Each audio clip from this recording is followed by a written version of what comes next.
kung maniwala ang taong bayan, then it will pull me down sa aking pagiging kandidato. Pero if the people are bright enough and the people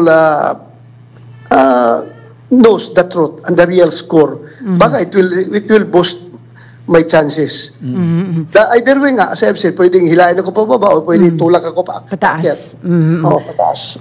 Sir, this week nagkaroon kayo ng privilege speech, inyong binatikos yung parang excessive use of force dito na naman sa pagsiserve ng warrant of arrest laban kay Pastor Apollo Kibuloy. 1 week na po, although may court, may pinalabas sa ang Davao Court, pero ang tinanggal lang po yung barikada para at least makakapasok po yung ilang pero tuloy pa rin yung yung operation, yung warrant, paghahanap. serving yung warrant eh. So sir, sa tingin nyo ba? History yan.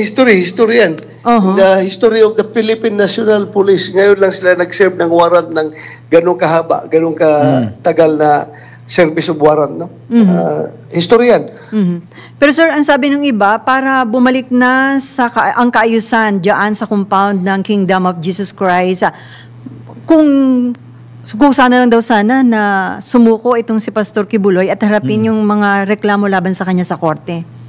Kung pwede nga sana, ako isa rin ako sa nananawagan na kung pwede lang para naman matahimik na yung lugar na yan at ang mga tao ay babalik na sa normal na pamumuhay, mga estudyante makapasok na sa eskwelahan, ay kung pwede lang, in-encourage natin na mag-surrender siya. Pero at the end of the day, it's his call. It's his call kung gusto niya mag-surrender or hindi, dahil meron mo siya sariling rason din bakit siya ayaw mag-surrender. So, sa kanya na yan. Kuya Bato, dati kayong Chief PNP, no? At taga Davao din, ano? Kasi nakita ko na nandun din kayo mismo sa Davao, eh. And after talking to the police, kay General Torre, no? Naniniwala kayo doon sa sinasabi nilang heartbeat? At naniniwala kayo... May mga tunnel down. Naniniwala kayo na nandun pa si Pastor Kibuloy sa Kingdom of Jesus Christ compound? Well, ako, dati akong si PNP. Dati akong, mga tauhan ko rin yan dati. Mga tao na yan. I am trying to extend to the fullest, to the longest yung aking imagination, no? Just to give them the benefit of the doubt. I'm just trying to give them the benefit of the doubt, but the obvious is becoming very obvious na talaga that they are violating the rules of court. Binabiolate nila yung pag-serve ng warrant, from warrant of arrest naging search warrant na at their own doing, no, without the court order, from service of warrant nagiging search warrant na, execution of search warrant, and from execution of search warrant nagiging house arrest na kasi yung mga tao doon sa loob hindi makalabas, yung tao sa labas hindi makapasok. So para at saka to the larger extent para expropriation of property, private property from private property of the KOJC, parang in-expropriate ng gobyerno na kanila na yan. Pero without due compensation. Pero Senator, parang ang Department of Justice may binabanggit doon sa patakaran o batas tungkol sa pagsiserve ng warrant na hindi na daw kailangan yung search warrant. Kung kinakailangan daw gibain. Pwede daw gibain para ma-serve yung yung warrant of arrest.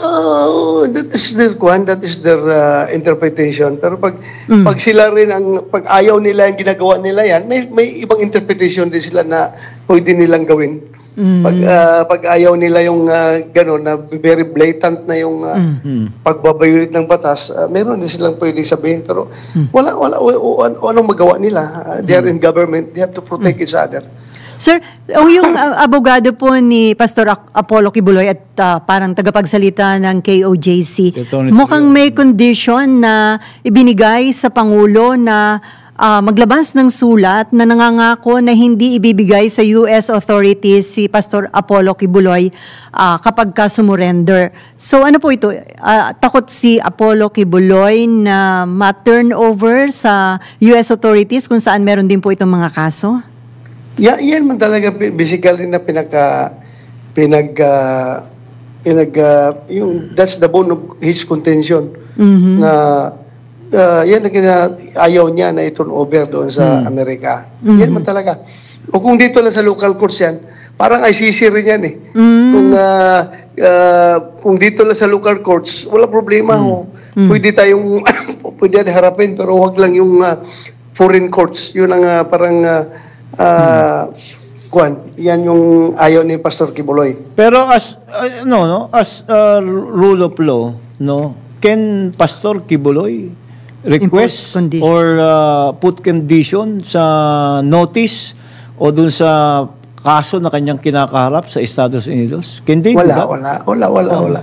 Kung magkakaroon lang ng negotiation, hindi man demand yan. Hindi man yan demand. Kung parang kondisyonis, kunyari siguro, the way I see it, parang kondisyonis lang siguro yan na, hindi ko man kung nakausap pa si Pastor, si Atty. Torrio, tungkol dyan.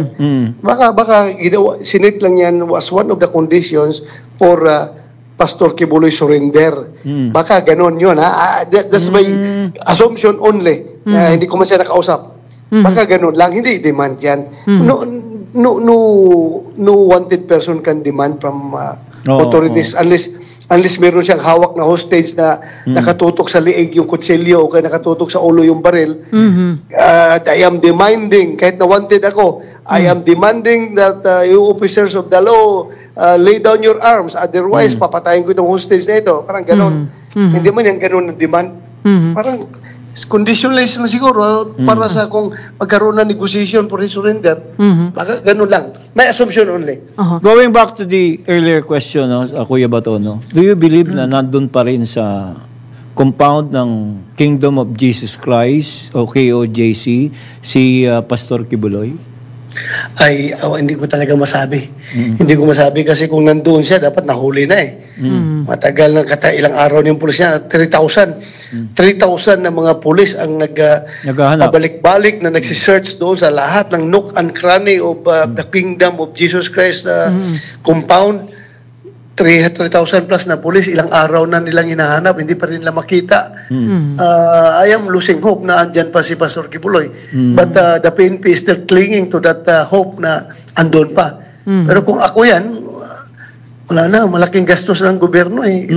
3,000 na pulis, pinapakain mo dyan, araw-araw, para lang hanapin yung isang pastor.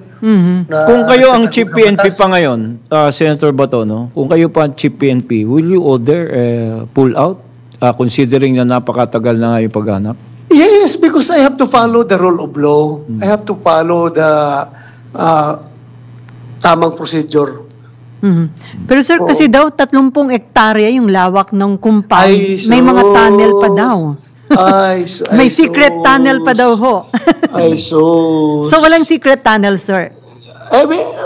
Bahala sila kung meron sila nakita ng tunnel eh. Halugugin nila. Hindi basta pinapayagan hindi basta pinipigilan ng taga QJC na maghalugog dyan. Wala mang humaharang sa kanila. Hanapin. Pero, yun nga, kung ako naman, ako ay tao ng gobyerno, ako ay taga-gobyerno, I need results.